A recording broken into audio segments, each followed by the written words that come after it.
morning to all. Good morning, সকলোলৈ সুপ্ৰভাত জনালো। আজি পুৱা আমি ইয়াত সকলোৱে একগোট হোৱাৰ আমাৰ উদ্দেশ্যটো হৈছে যে আমাৰ অসমৰ জাতিৰ নায়ক, আমাৰ সকলোৰে সাৰ্থক, আমাৰ অতিকৈ মৰমৰ হিয়াৰ আমঠু,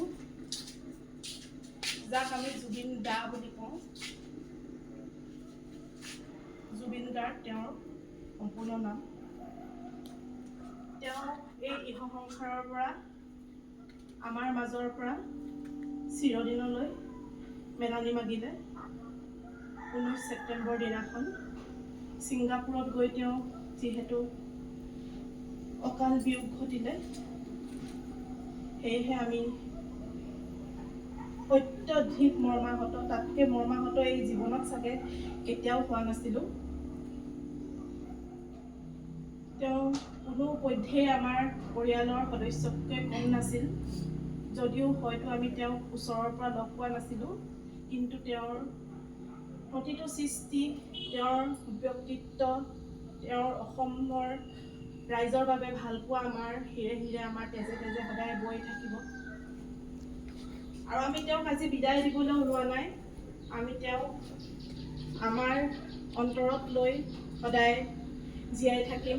আমাৰ উঠি অহা প্ৰজন্মৰ মাজত আমি সদায় তেওঁক জীয়াই ৰাখিম। আমাৰ মাজত আমি তেওঁক জীয়াই ৰাখিম।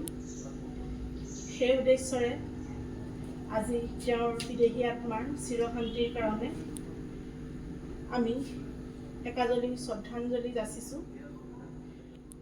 আৰু যাতে তেওঁৰ এই অকাল বিয়োগত যদি কাৰোবাৰ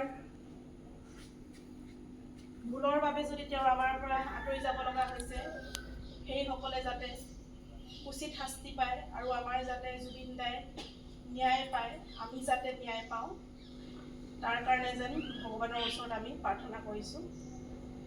সেয়েহে আজি আমি বন্তি প্ৰজ্বলনৰ কাৰণে আগবাঢ়িছোঁ। আৰু বন্তি প্ৰজ্বলনৰ কাৰণে আমি আমাৰ বিদ্যালয়ৰ আমাৰ বন্দিতা বাইদেউ আগবাঢ়িবলৈ অনুৰোধ কৰিছোঁ।